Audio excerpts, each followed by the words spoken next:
thumbs up from one of my audience to indicate that you can hear me well.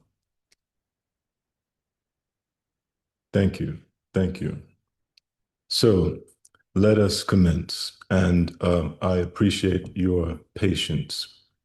First, I should say that one of the main motivators for having such sessions is to apprise you of forthcoming additions to the air octology.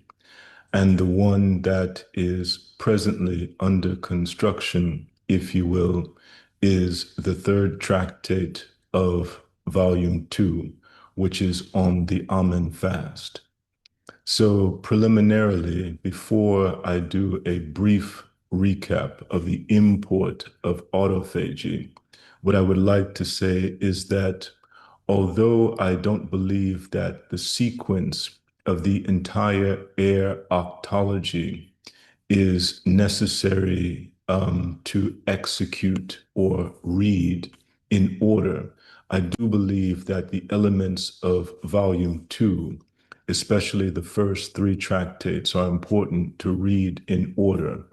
So, as you might know, the first tractate of volume 2 is on autophagy, rather glycation, carbamylation, and carbonylation. And I think that the import of this is that glycation is one of the most important sources of proteomic damage. So if our intention is to reduce to the greatest degree practicable the damage to our bodies, and because our bodies are primarily composed of protein, glycation becomes one of the most important processes to avert. So that is why Tractate 1 is devoted to glycation, carbonylation, and carbamylation. Metabolism is also a very important aspect of the preservation of proteins because metabolic rate is essentially the rate with which reactions proceed in the body. Some of those reactions are deleterious. Some of those reactions are deleterious to the proteinaceous structures of the body. So metabolism is a very important element of aging and a very important source of intervention in terms of aging. And of course, autophagy is important because it is the primary way that damaged proteins are rectified in the body. But it's important to say that it is as exigent to prevent the damage to proteins as it is to correct that damage after it happens. And there are other elements of the volume 2. It is an Ennead, so to speak. It has 9 components. So the first 3 components, again, are that devoted primarily to glycation. And then there is metabolism. Be Cool is the subtitle. And then there is autophagy.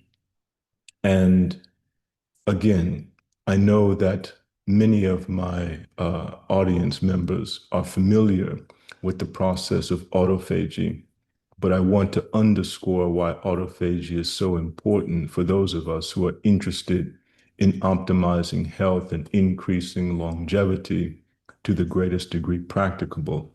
And that is because the majority of the solid mass of our body is composed of proteins.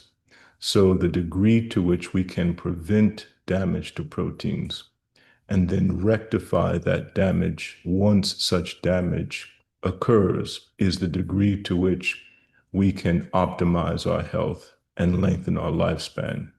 Because essentially, the integrity of our bodies is dictated by the integrity of our constituent proteins.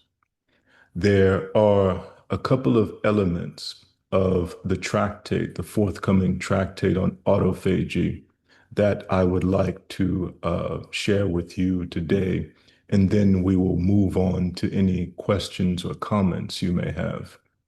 And the first is that, as I said in the previous discussion last week on autophagy, I stress not simply increasing autophagy, but optimizing autophagy. And the import of that has to do with the nature of autophagy itself. Autophagy is a catabolic process that entails the destruction of proteins. Of course, that is good when those proteins are damaged. However, as you might imagine, it cannot be ideal in terms of health to catabolize functional proteins that are not damaged. So if autophagy is excessive, then it contributes to the damage of the body as opposed to increasing its health. So it is important to determine when is the optimal time to enhance autophagy and to inhibit autophagy. And that really underscores the import of the order of the Amen regimen. The fact that during the fast, autophagy is enhanced to the greatest degree practicable, and also our proteins are simultaneously being preserved by growth hormone, which is something else I discuss in the text that is important. And then we engage in a bout of resistance exercise that acutely suppresses autophagy. But there is a caveat. Resistance exercise increases autophagy in the intermediate term. That is, there is a period after the execution of resistance exercise that increases autophagy, what we might call selective autophagy. So it actually increases the catabolism of proteins that are damaged. And that is one of the beneficial effects of resistance exercise that has only been recently, relatively recently, discerned in the literature. So to recap, over the long term, resistance exercise has a preservative effect in terms of muscle mass, muscle strength, but it actually optimizes autophagy. So resistance exercise catalyzes both the augmentation and the inhibition of autophagy. That is a bit convoluted, but I make it a bit more clear in the text. And I'll just hope that you'll bear with me for that confusing commentary. So again, there is the morning persistence, which increases autophagy. There is the daily diurnal fast, which increases autophagy. There is the resistance session in the evening, which acutely suppresses autophagy. And then there is the assimilation of the Amen amino elixir and subsequent meal. And amino acids, especially particular amino acids, inhibit the autophagic process. But this, of course, is transient. And this is the time, the ideal time, that we want to suppress autophagy, because we want to be in a phase where we are either preserving our proteins, particularly our skeletal muscle proteins, or we are actually increasing the synthesis of skeletal proteins, contractile proteins. And this, of course, has to do with the importance of maintaining muscle mass, muscle strength, and suppressing sarcopenia with age. And then, of course, there is sleep, where we are engaged in more synthesis of muscle proteins. And then, of course, there is the morning and the cycle repeats. So the purpose of that exposition is to illustrate that it's not simply increase autophagy, it is optimize autophagy that we believe is conducive to optimal health and lifespan extension. The other idea that I wanted to discuss in terms of the tractate on autophagy is the importance of gastrointestinal health. And there is a body of evidence that I'm exploring and elaborating upon in a particular section that substantiates the fact that one of the main effects of autophagy is to enhance the replacement and the functionality of gastrointestinal tissue, gastrointestinal cells. And this seems to increase the absorptive capacity of organisms, and that independently contributes to optimal health and lifespan extension. And I think it's important because many individuals who approach the Amen regimen approach it because they have experienced some sort of gastrointestinal discomfort or ailment.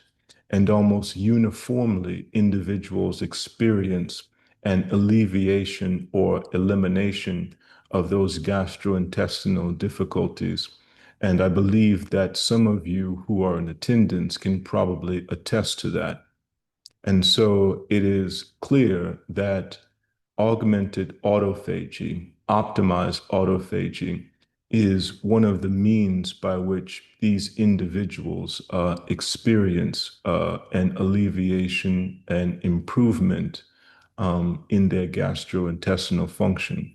Now, this is for individuals who have particular debilities, if you will, but in general, I find that individuals who adopt the Amen regimen, one of the early things they find is an improvement in their gastrointestinal health.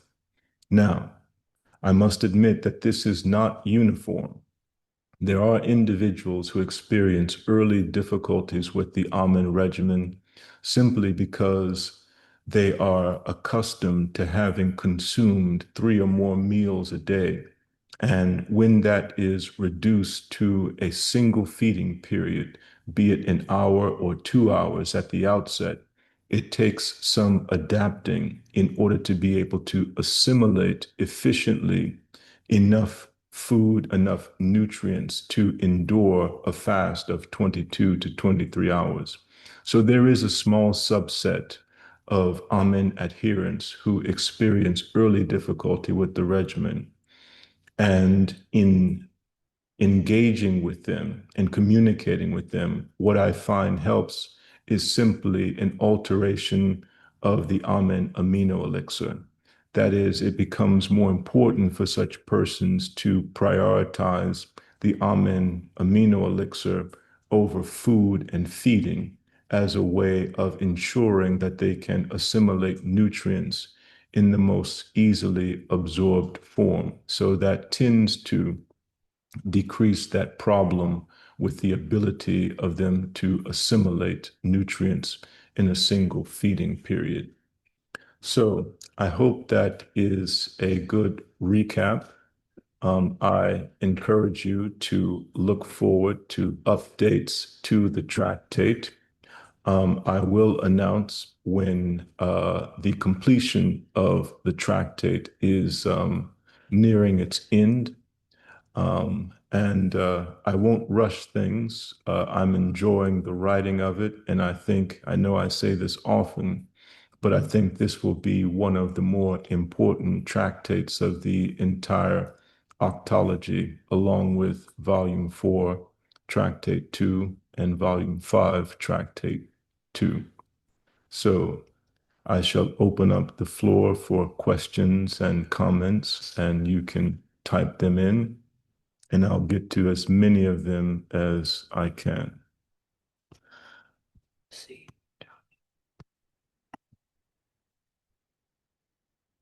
Josh raised his hand. Greetings, Josh. If you have a question, please type it in. Oh, okay. So better off typing it than Oh, speaking. I can hear you presently if you'd like to speak it. All right. Greetings. Greetings to you. Um, in reference to So I did want to ask, is it autophagy not the correct pronunciation of it? I pronounce it autophagy. You can pronounce it how you see fit. Okay. Well, in reference to how you addressed an extended fast, for instance, I'm I'm accustomed to extended fasting at this point. I found benefits within it per se. I know in accordance with the almond regimen that you um suggest people to follow, it wouldn't be optimal in producing the results. But as far as in general, do you find it more detrimental for one to um pursue such a pursuit as a extended fast? In my estimation, fasting beyond 2 days, fasting much more beyond one day, is not necessarily conducive to optimal health. Um, Obviously, extended fasting has some benefits in terms of augmenting detoxification if you have accumulated a large amount of toxins through whatever lifestyle practices you've engaged in. So I don't want to discourage anyone from doing extended fasting for such reasons. There are reasons that relate to clinical interventions. So it can be efficacious for certain clinical conditions to extend for to practice extended fasting for brief periods. But I don't want to necessarily get into that discussion because I'm mainly interested in prevention. That is the prevention of diseases and the optimization of health for individuals who are relatively devoid of disease. So, to cut to the chase, I do not believe that extended fasting is consistent with optimal health and longevity, especially if we consider the importance of muscle preservation, muscle strength in terms of longevity and health. So, what I maintain is that if you extend the catabolic state, the enhanced catabolic state, for too long, it simply results in an unnecessary um, destruction of normal body tissue, not diseased, malfunctioning body tissue. So you have to ask yourself, if you know that autophagy is contributing to the catabolism of body tissue, muscle tissue especially, what is the duration over which you would want to engage in that enhanced catabolic phase? And simply in terms of circadian cyclicity, to be a little redundant, you want to ask yourself, how do you organize a given day in such a way as to be in line with optimal health? And I think that within a given day, it is fairly clear that there should be a protracted period of catabolism, that is decomposition of proteins, and then a period wherein proteins and tissues are being rebuilt. So, simply in terms of circadian considerations, I do not believe that a fasting period should go far beyond a day for normal, non disease, non infirm individuals, if that makes sense. Yes, it does. Thank you. Quite welcome.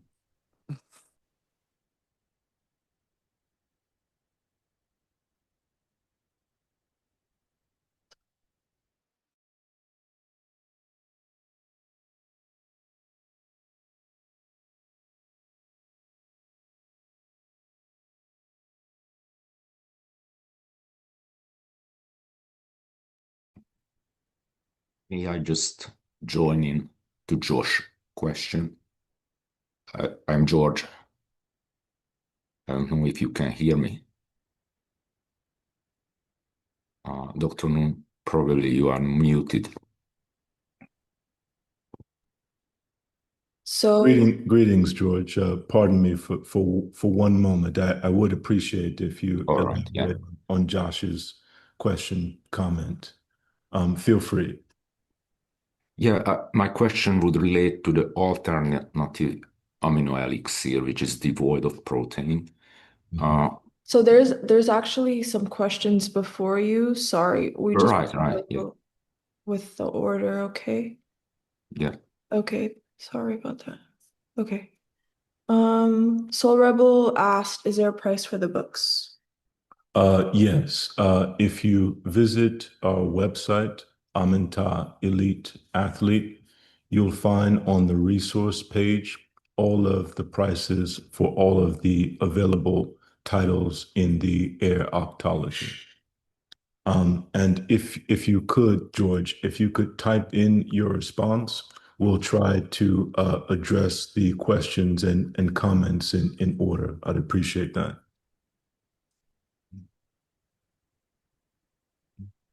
Ramana asked about autophagy. You always mention cancer as an exception requiring increased autophagy. Could you elaborate? And I'm keenly looking on book release for details, though. Greetings, Dr. Ramana. So I do mention cancer as an exception to increasing autophagy.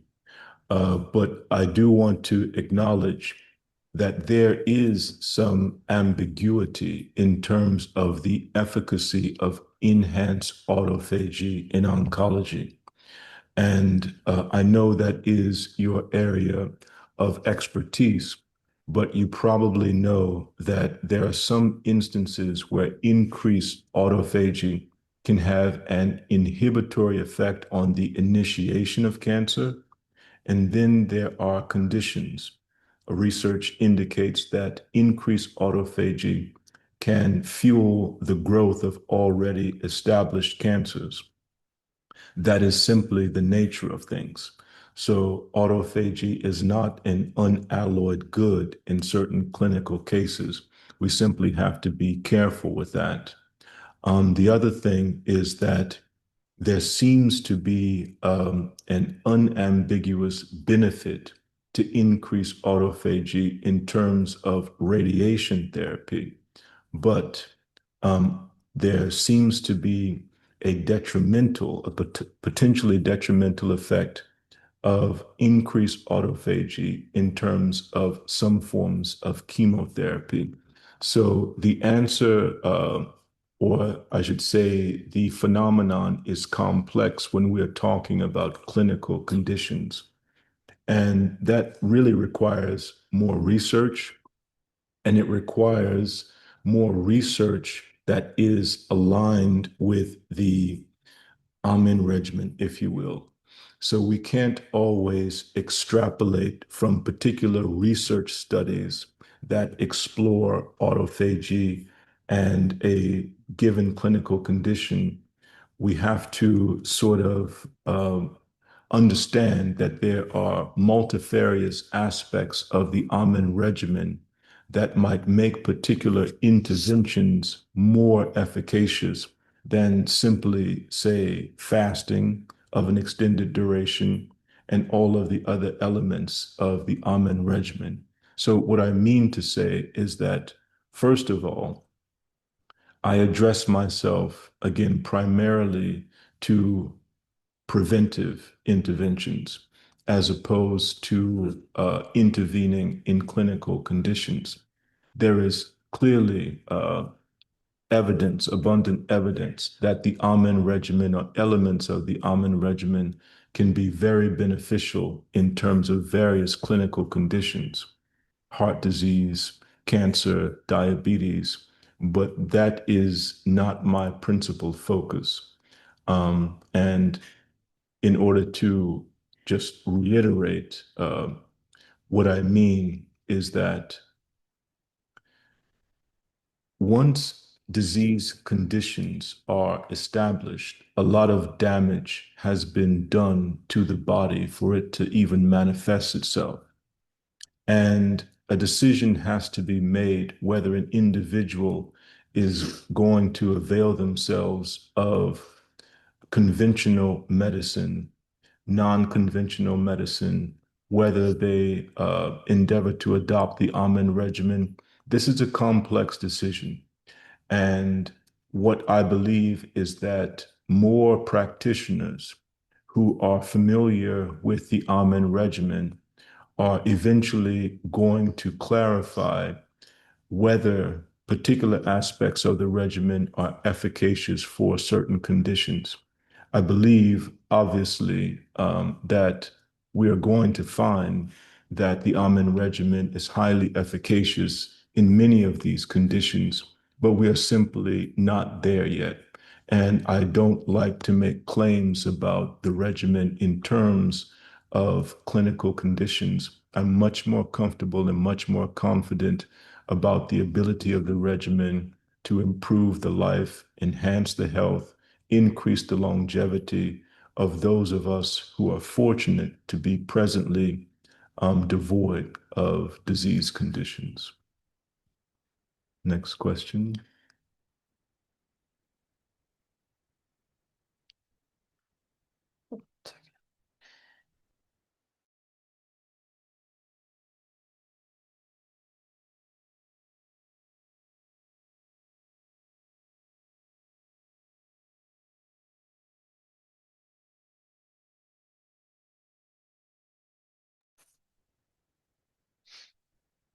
Okay.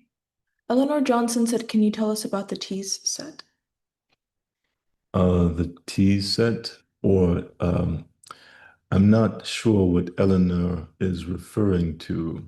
Um, Are you talking about elements of the Amen apothecary? Are you talking about the particular teas that I tend to drink and value? Or are you talking about like our distinctive tea ware? You can ask on the screen.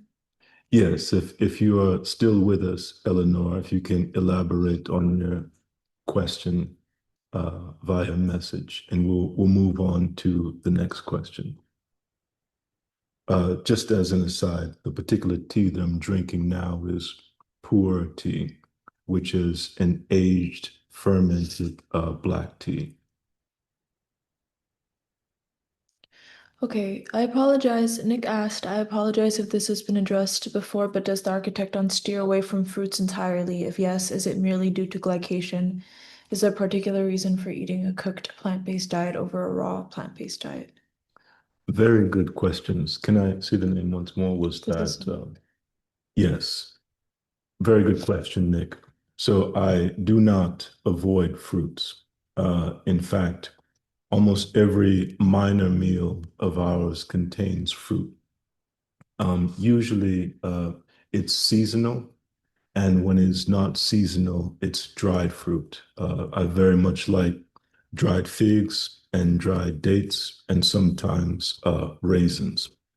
So the reason why fresh fruit and fresh vegetation has not historically been a prominent part of my diet is simply because, especially in the early phases of the regimen, it becomes important to assimilate a given quantity of nutrients in a way that enables one to sustain the fast and also to maintain a certain amount of musculature.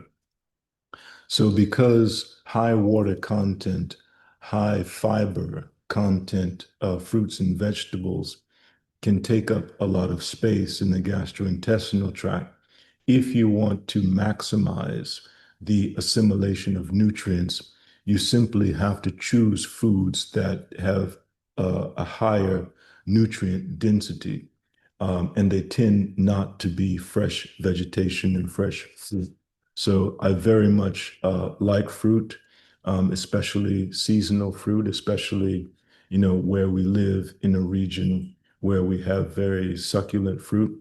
I don't refrain from them, And I should also elaborate on the fact that seasonally also, wild weeds are a prominent part of our main meal. And that gets me to the question about raw versus non-raw foods. I think it's important to understand and to interrogate ourselves about why we prefer a particular type of food over another. I know there is a lot of interest, intermittent interest in raw foods.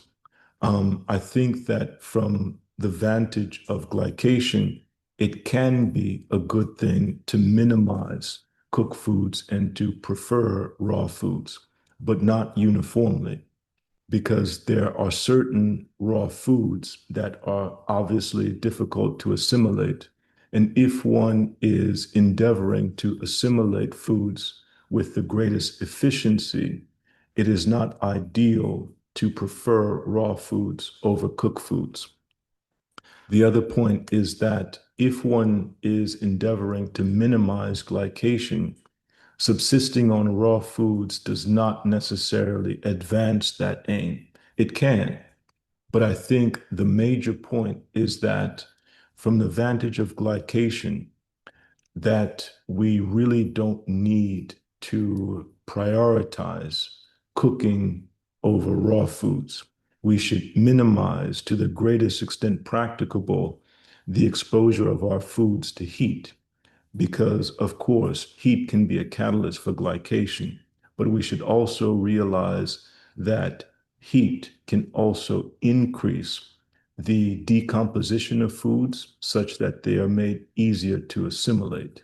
So we have to be balanced in terms of our thinking and not so militant, if you will. So I enjoy raw foods. I enjoy some cooked foods, and we simply have a mix of the two. Should do a live about that. That would be a good idea. So we have time for one more question. We have to make it quick though. Okay. How David asked, how detrimental would it be a caloric surplus while still adhering to the 23-hour fasting window and keeping the rest of the regimen as recommended? Speaking here as someone who started the regimen with a lower BMI who would actually benefit from higher body weight. That's a very good question. And I would ask you to refer back to volume 1 for an elaboration as well. It's probably going to cut off though. Okay, so I'll make this brief. I think it is fine to be at a slight caloric excess if you are trying to maintain a certain body weight and to accrete muscle. And I think that the nature of the fast, the 23-hour Amen fast, the evidence is that the fasting as such is productive of optimal health and lifespan prolongation. So I think that the fast is far more important than quantitative caloric restriction in terms of long-term adherence to the Amen regimen and the general benefits of the